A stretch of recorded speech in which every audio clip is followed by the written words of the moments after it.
बिस्मिल्लाहिर्रहमानिर्रहीम। अस्सलाम वालेकुम। आज हम अपने किचन में बना रहे हैं रमज़ान स्पेशल कोफ्ता।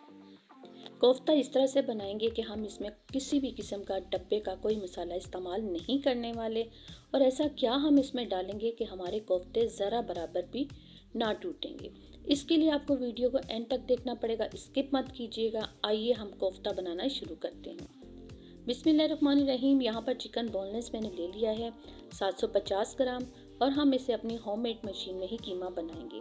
कीमा बनाने के लिए यहाँ पर कुछ मसाले शामिल करूँगी। उसमें सबसे पहले कुटी हुई लाल मिर्च हम इसमें जाएगी, हाफ टेबल स्पून नमक, हाफ टेबल स्पून धनिया पाउडर, हाफ टेबल स्पून जीरा पाउडर, 1 टीस्पून बेसन हम इसमें डालेंगे, 1 टेबल स्पून, और साथ ही साथ जिंजर गार्लिक पेस्ट डाल के इसको अच्छी तरह से कीमा बना लेंगे। यहाँ पर आप देख सकते हैं कि फाइनली कीमा हमारा बनके रेडी हो चुका है। अभी भी इसमें मज़ीद किसी चीज़ की कमी है, तो कमी है फ्रेश धनिया और पुदीने की, साथ हरी मिर्च की। यहाँ हमने इसे अच्छी तरह से मिक्स करके इनके छोटे छोटे बाउल्स बना लेने हैं। 750 ग्राम कीमा आप ले लीजिए और इससे फैमिली भर के लिए आप आसानी के साथ कोफ्तों को रेडी कर सकते हैं। यहाँ पर एक पैन में हमने कुकिंग ऑयल को गर्म होने के लिए रख दिया था। जैसे ही वो गर्म हुआ, इसके अंदर हमने कोफ्तों को डाल दिया है। थोड़ी सी स्पेस और बनाएंगे और इसमें मज़ीद कुछ कोफ्तों को फ्राई होने देंगे। जब तक हमारे कोफ्ते अच्छी तरह से गोल्डन ना हो जाए, इनका कलर बहुत अच्छा ना आ जाए और अंदर तक पक ना जाए, हम इसे मीडियम टू स्लो फ्लेम पर अच्छी तरह से पकाएंगे। आप देख सकते हैं कोफ्तों का कितना ज़बरदस्त कलर आ चुका है। कोई भी कोफ्ता हमारा टूटा नहीं है, सिर्फ 1 टेबल स्पून बेसन डालने से।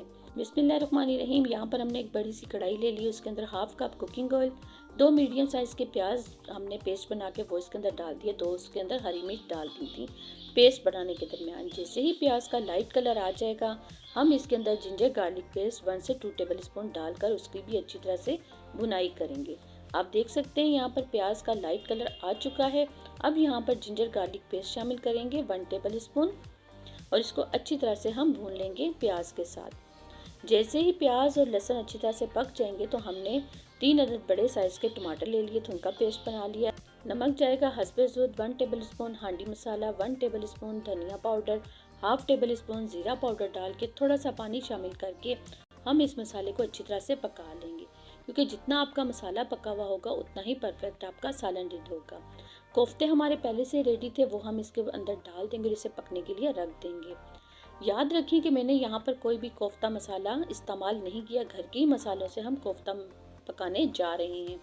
कोफ्ते अल्हम्दुलिल्लाह से हमारे आप देख सकते हैं कितने ज़बरदस्त फ्राई हो चुके थे। हमने इसको मसाले के अंदर डाल दिया है। 1 से 2 मिनट तक चम्मच को अच्छी तरह से हिलाएंगे। जितना मर्जी हिला लें, आपके कोफ्ते टूटेंगे नहीं। 2 गिलास पानी शामिल करूँगी और इसे पकने के लिए रख दूँगी, ताकि हमारा जो सालन है कोफ्ता अच्छी तरह से रेडी हो जाए। मीडियम टू स्लो फ्लेम पर हम इसे 5 मिनट के लिए पकने के लिए रख देंगे। 5 मिनट के बाद मैं अभी आपको दिखाती हूँ। ये देखिए अल्हम्दुलिल्लाह से हमारा कोफ्ता सालन रेडी हो चुका है, जो कि बाज़ार का कोई डब्बा हमने इस्तेमाल नहीं किया, कोई और हमने अलग से घर से मसाले इसमें ऐड नहीं किए। सिर्फ नमक, मिर्च और गरम मसाला, धनिया पाउडर की मदद से ही हमने इसको रेडी किया है। सर्व करने से पहले हमने यहाँ पर जी थोड़ा सा धनिया, 1 अदद हरी मिर्च भी शामिल कर दी थी, और गरम मसाला पाउडर भी चुटकी के बराबर। साथ ही साथ माँ के अनमोल खाने में जो नए आने वाले हैं, सब्सक्राइब, लाइक, कमेंट जरूर किया करें। बेल आइकन के बटन को क्लिक करना मत भूला करें, और हमें अपनी दुआ में याद रखिएगा।